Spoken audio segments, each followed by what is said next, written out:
মুবারাকুন, এটা হচ্ছে একটা বরকতময় মাস। রমাদান মাসটা হচ্ছে বরকতময় মাস। ফরাদাল্লাহু আলাইকুম সিয়ামাহু, আল্লাহ তাআলা তোমাদের জন্য এই মাসের সিয়াম পালনকে ফরজ করে দিয়েছেন। তাহলে রমাদান মাসের সিয়াম পালন করা হচ্ছে ফরজ। তার চাইতে বড় ফরজ হচ্ছে 5 ওয়াক্ত সালাত। যার 5 ওয়াক্ত সালাত নাই তার রমাদান দিয়েও কোনো লাভ নেই। এই জন্য সবচেয়ে গুরুত্বের একটা বিষয় হচ্ছে নিয়াত।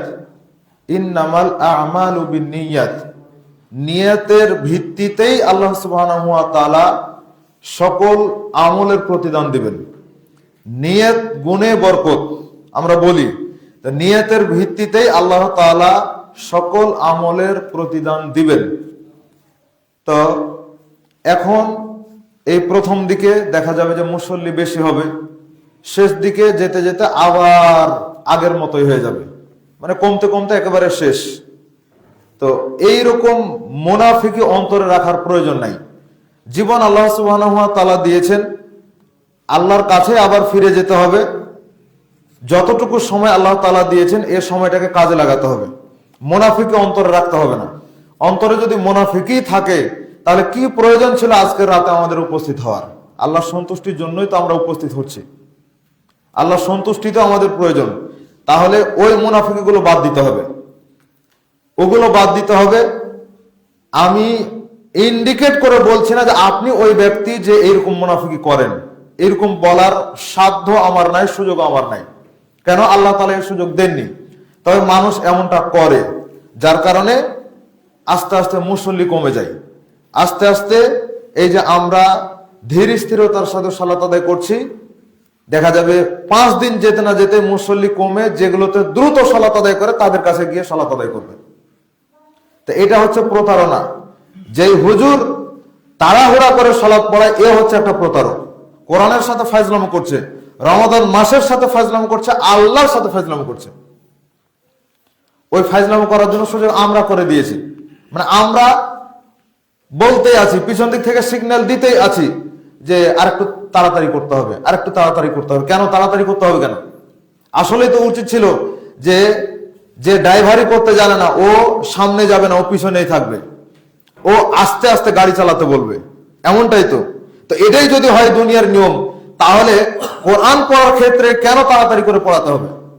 আপনি কোরআন পড়তে জানেন না, তা আপনি পিছন থেকে একটু ইশারা দিবেন যে একটু ধীরে সুস্থে পড়েন, যাতে করে আমরা পড়াগুলো বুঝতে পারি। একটু ধীরে ধীরে পড়েন, যাতে করে পড়াগুলো শুদ্ধ হয়, যেন নেকির জায়গাতে গুনাহ হয়ে না যায়। এটা আপনি বলবেন, তা না করে আরো বেশি বেশি ইশারা দিচ্ছেন যেন দ্রুত পড়ে। তো মসজিদে আপনাকে আসতে কে বলেছে? আপনি যে 11 মাস আসেননি, তো মসজিদ চলেনি? তো মসজিদ তো ঠিকই চলেছে, তাহলে এখন এসে কেন আপনি তাড়াহুড়া দেখাবেন? এই কাজগুলো করা যাবে না। কোরআনুল কারীম যেমন অক্ষর প্রতি আল্লাহ সুবহানাহু ওয়া তাআলা তেলাওয়াতে 10টা করে নেকি দেন, ঠিক যদি আল্লাহ দয়া না করে গুনাহের ক্ষেত্রে অক্ষর প্রতি ভুলের কারণে 10টা করে গুনাহ দিত, তাহলে বিপদে পড়ে যেতাম আমরা। আল্লাহ গুনাহ দিয়েছেন একটা, অক্ষর প্রতি নেকি হয় 10টা, আবার যদি পড়া ভুল হয় অক্ষর প্রতি গুনাহ হয় একটা। তা আপনি এই একটা করে আপনি হিসাব করতে থাকেন না কেন? যে প্রতিদিন যারা 20 রাকাত পড়ছে আর আমরা যারা 8 রাকাত পড়ছি, যদি দ্রুত পড়া হয় এখানে ভুলগুলো কত হয়, কতগুলো অক্ষর এক একদিন আমরা ভুল করে থাকি, তাহলে বুঝতে পারা যাবে যে গুনাহগুলো কত হয়। একবার ক্যালকুলেশন করে দেখেন না কেন? নেকি তো আমরা কখনো ক্যালকুলেশন করি না, তো গুনাহের ক্ষেত্রে একটু দেখি, তাহলে না বোঝা যাবে যে আমরা নেকি কতখানি করছি আর গুনাহ কতটুকু করছি। অন্তরটাকে খালেস করে আল্লাহ সুবহানাহু ওয়া তাআলার ইবাদতের দিকে এগিয়ে আসতে হবে। যখন রমাদান শুরু হয়ে যায়, তখন আল্লাহ তাআলার পক্ষ থেকে ফেরেশতারা মানুষকে ঘোষণা দিতে থাকে যে যারা তোমরা নেকির কাজ করতে চাও তারা দ্রুত অগ্রসর হও, যারা পাপের কাজ করেছো এতদিন ধরে তোমরা এখন থেমে যাও, পাপের কাজ বন্ধ করে দাও। এটা আল্লাহর পক্ষ থেকে ঘোষণা দেওয়া হয়। আর আপনার আবার প্রস্তুতি নাই রমাদানকে কেন্দ্র করে, কিন্তু আল্লাহ সুবহানাহু ওয়া তাআলা ঠিক প্রস্তুতি দিয়েছেন, আল্লাহ নিজে প্রস্তুতি নিয়েছেন। রমাদানকে সাজাতে গিয়ে আল্লাহ সুবহানাহু ওয়া তাআলা আসমানের দরজাকে খুলে দিয়েছেন, রহমতের দরজাকে খুলে দিয়েছেন, জান্নাতের দরজাকে খুলে দিয়েছেন, জাহান্নামের দরজাকে বন্ধ করে দিয়েছেন, শয়তানগুলোকে বন্দী করে দেওয়া হয়েছে। এটা রমাদানের প্রস্তুতি নিয়ে আল্লাহ সুবহানাহু ওয়া তাআলা এই কাজটা করেছেন, তাহলে এখন আপনার আমার কি করা উচিত? আপনাকে আমাকে আরো বেশি অগ্রসর হতে হবে। রমাদানের ক্ষেত্রে কয়েকটা আমল রুটিন আমরা গত বছর ঠিক এখানে আলোচনায় বলেছি, এখনো এই আলোচনা ভিডিওতে রয়েছে। আজেবাজে ভিডিও না দেখে আলোচনাগুলো শোনার জন্য চেষ্টা করবেন। আমাদের আলোচনা শোনেন, আরো বিভিন্ন আলেমদের আলোচনা রয়েছে, সেগুলো শোনেন, তাহলে সেটা কাজে লাগবে। আজকে বিভিন্ন প্রতিষ্ঠানে আর বিভিন্ন জায়গাগুলোতে আমাদের নিয়ে মানুষ সমালোচনা করে। আমাদের নিয়ে সমালোচনা করে লাভ কি? দাওয়াতি কাজ কি বন্ধ হবে এভাবে সমালোচনা করে? মানুষ আরো ফিরে আসবে, দেখবে যে দেখি তো এই কথাটা যে অমুক বলছে, তো এটা আসলে ঠিক না বেঠিক, দেখি তো খুলে। কোরআন হাদিস খুলে না দেখলে অন্তত ইউটিউব খুলে দেখবে, চ্যাট জিপিটি খুলে দেখবে। তাহলে আপনি কাকে ধোকা দিচ্ছেন? আরে এত গালিগালাজ করে লাভটা কি? একবার সামনাসামনি বসলেই তো হয়।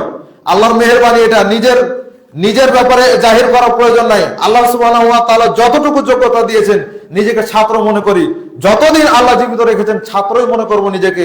কিন্তু এই পড়েছি কোন একজন শুধুমাত্র আহলুল হাদিস আলেম, আহলুল হাদিস মানহাজের যত মাসালা রয়েছে এক একটা মাসালার উপরে নিয়ে আসেন আমার সামনে, তারপরে দেখা যাবে। খালি ভুল প্রমাণ করে দেখাক না কেন, তারপরে দেখাবো যে কি হয়। তো এতটুকু আল্লাহ সুবহানাহু ওয়া তাআলা সামর্থ্য যোগ্যতা দিয়েছেন। তো সমালোচনা করে কোনো লাভ নাই, তদন্ত করে আমল করার জন্য চেষ্টা করেন। কোনো লাভ নাই এগুলো করে। কত দাওয়াতি কাজ বন্ধ করবেন? আল্লাহ সুবহানাহু ওয়া তাআলা এগুলোর বদলতে আরো কত দাওয়াতি ময়দান চালু করে রেখেছেন, কত দাওয়াতি প্ল্যাটফর্ম চালু করেছেন, আর কত দায়িকা আল্লাহ সুবহানাহু ওয়া তাআলা উপরে উঠিয়ে দিয়েছেন। লাভ হবে না এগুলো করে।